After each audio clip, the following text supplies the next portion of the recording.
Welcome back to వినోస్. నర్సీపట్నం నియోజకవర్గం మాకవరపాలెం మండలంలో వైఎస్ఆర్సీపీకి బిగ్ షాక్. జన సునామీలా వైసీపీ నుండి తెలుగుదేశం పార్టీలోకి భారీ నుండి అతి భారీ చేరికలు.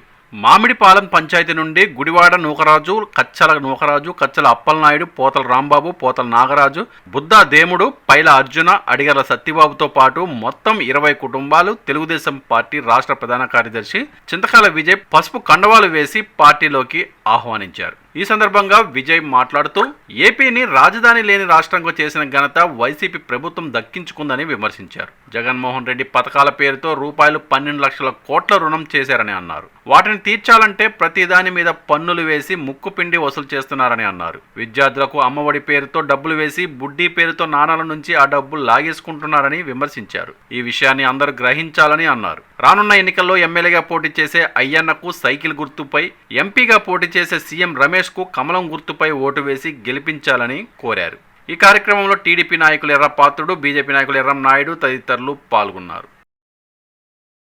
కరెంటు బిల్లు మీద సుమారు ప్రతి కుటుంబం 6,000 రూపాయలు మరి అదనపు పన్ను కట్టే పరిస్థితి కనపడతా ఉంది.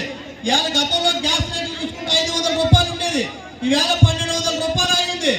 అదే నిత్యావసర సరుకులు చూసుకుంటే గతంలో ఈ మాకవరపాలెం మంగళవారం సంతకపోతే వారానికి 500 చొప్పున నెలకి 2,000 రూపాయలు అయ్యేది. ఈ వేళ చూసుకుంటే వారానికి 2,000 రూపాయలు పట్టుకెళ్ళి సరుకులు తెచ్చుకోలేని పరిస్థితి, అంటే నెలకు 4,000 రూపాయలు అయ్యే పరిస్థితి. బొక్కలకి మట్టి కూడా నేను సిగ్గులేని నా కొడుకులలో వీళ్ళు వచ్చి ఫ్యాన్ కోటేయమంటావా? ఈ రోజు నేను ఒకటే అడుగుతున్నాను, ఆ గుళ్ళు ఉన్నాయి, గుళ్ళు కట్టేది టీటీడీ వెంకటేశ్వర స్వామికి ఉండిలో డబ్బులు వేస్తారు కదమ్మా, మీరు ఆ డబ్బుల్లో తీసి గుళ్ళు కట్టారు. అక్కడ వెంకటేశ్వర స్వామి డబ్బులు ఎత్తుంటే నీ డబ్బులు అని చెప్తే సిగ్గేమని ఉంటాము. మొన్న ఒక ఊరెళ్ళా, రాత్రి 7 గంటలకి కొబ్బరికాయ కొడతాడంట గుడికి. ఇంకా 30 రోజులే ఉంది, నువ్వేంటి కొబ్బరికాయ కొట్టింది నాకు అర్థం కావట్లేదు. 30 రోజుల్లో నీ ఫ్యాన్ ఇరిగిపోబోతుంది. అయ్యన్న పాత్ర ఎమ్మెల్యే అవ్వబోతున్నాడు, మంత్రి అవ్వబోతున్నాడు. అప్పుడు చెప్తాను, ఒక్కొక్కడు వచ్చే అరాచకాలు చేసే వాళ్ళ మీద అమ్మ మేము మాట్లాడతాం. వైసీపీలో కూడా కొంతమంది నాయకులు అభివృద్ధి గురించి ఆలోచించే వాళ్ళు ఉంటారు, నేను కాదన్ను. కానీ మీ సర్పంచ్ అకౌంట్ నుంచి కూడా డబ్బులు పోయాయి, మీకు తెలుసా? ఆ డబ్బులు పోతే వీడు ఇంట్లోకి చెప్పుకోవాలా బయటికి చెప్పుకోవాలా అర్థం కావట్లేదు. ఆ జగన్మోహన్ రెడ్డి దగ్గరికి వెళ్ళి ఎమ్మెల్యే వెళ్ళి మా సర్పంచ్ అకౌంట్ నుంచి డబ్బులు పోయాయంటే జగన్మోహన్ రెడ్డి ఒక పీక్తాడు, ఎందుకంటే ఈ ఎమ్మెల్యేకి అంత సత్తా లేదు. అక్కడికి వెళ్ళి ఒక ఫోటో తీస్తాడు, తమ్ముడు అంటున్నాడు సెల్ఫీ తీసుకుంటాడు. 21 సెల్ఫీలు తీసుకున్నాడు ఇప్పుడు దాకా జగన్మోహన్ రెడ్డి దగ్గర. ఈ 21 సెల్ఫీల బదులు 21 కోట్లు తేవచ్చు కదా నువ్వు, మా ఊర్లో కన్నా బాగుపడతాయి.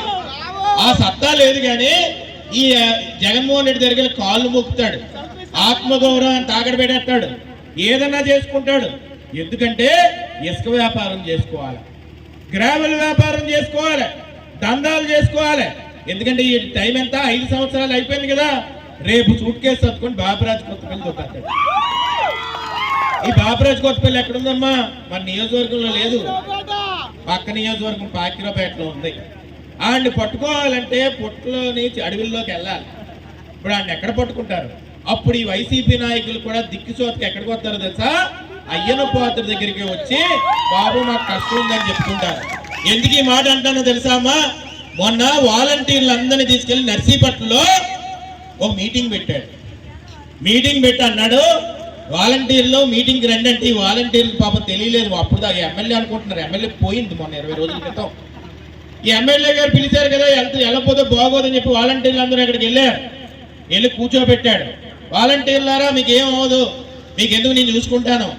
మీరు ఏం చేస్తారంటే ఇంటింటికి వెళ్ళి మీ పెన్షన్ తీసేస్తున్నాం, పెన్షన్ సమయానికి రాదు, అకౌంట్లో నేను డబ్బులు వేయకుండా చేసేస్తాను, మీకు పెన్షన్ రాదని చెప్పేయండి, చెప్పేసి మాకు ఫ్యాన్ కోట్ వేయించండి అని అడిగితే సడన్ గా అంటే మీకు తెలియదు పోలీసులు వచ్చారు. పోలీసులు హారన్ మోగింది. మోగిన వెంటనే వీడు మెరుపు తీగలాగా అక్కడి నుంచి అక్కడ పారిపెట్టి ఎవడో ఎమ్మెల్యే పారిపోతే ఈ వాలంటీర్లు ఈడేదో మాకు ధైర్యం ఎత్తాడు అనుకుంటే ఈడే పారిపోయాడని చెప్పి ఈ వాలంటీర్లకు అర్థం కాలేదు. ఈ ఆ మెరుపుతే గల సినిమాలు అంటే చూడు, ఇప్పుడే రామ్మ మెరుపుతే గల వెళ్ళిపోయాడు. ఆ టైప్లో పారిపోయి ఆ కారెక్కి వాళ్ళ ఇంటికి పారిపోతే బాబురాజు కొత్తపల్లి వెళ్ళిపోయాడు, నర్సీపట్నం కూడా కాదు. పారిపోతే ఏం జరిగిందంటే ఈ వాలంటీర్లకు అర్థం కావట్లేదు ఎక్కడికి వెళ్ళాలో. అప్పుడు ఒకడు వచ్చాడంటే వైసీపీ నాయకుడు, ఈ ఎమ్మెల్యేని మేము ఇలా పారిపోతాడు అనుకోలేదమ్మా, మీరు ఒక గది ఉంది, ఆ గదిలో పెట్టి లాకేసేస్తాను, ఒక అరగంట ఉండండి అని చెప్పారు. ఈ అమ్మాయిల్ని అబ్బాయిల్ని అందరినీ పాపం గదుల్లో పెట్టి లాకేసేసి ఫ్యాన్ కూడా లేదు, అరగంట సేపు లోపల పెట్టాడు. అప్పుడు పోలీసులు వెళ్ళి లోపలికి వెళ్తే పాపం వాళ్ళు దొంగల్లాగా నక్కి వెళ్తున్నారు. నేను ఒక మాట చెప్తున్నాను ఈ వాలంటీర్లకు, మీరేం తప్పు చేయలేదు, మీరు భయపడే అవసరం లేదు. రేపు చంద్రబాబు నాయుడు గారు వస్తే మీకు 10,000 రూపాయలు చేతిస్తానంటున్నాడు. మీరు అనవసరంగా వెళ్ళి వైసీపీ కోటేయండి, జగనన్న కోటేయండి అంటే ఉద్యోగాలు పోతున్నాయి. ఈ రోజు ఆ వాలంటీర్లకే నిలబడలేని ఎమ్మెల్యే ఇప్పుడు ఈ బైక్ని జయం లేపుతున్నాడు. ఆడికి నిలబడతాడా? ఈ ప్రెసిడెంట్కి నిలబడతాడా? ఈ అకౌంట్లో దొంగవాడు ఎవడో డబ్బులు దొబ్బెత్తే కూడా ప్రెసిడెంట్ ఎవరికి చెప్పుకోలేకపోతున్నాడే, నీకు ఎవరు నిలబడతాడా?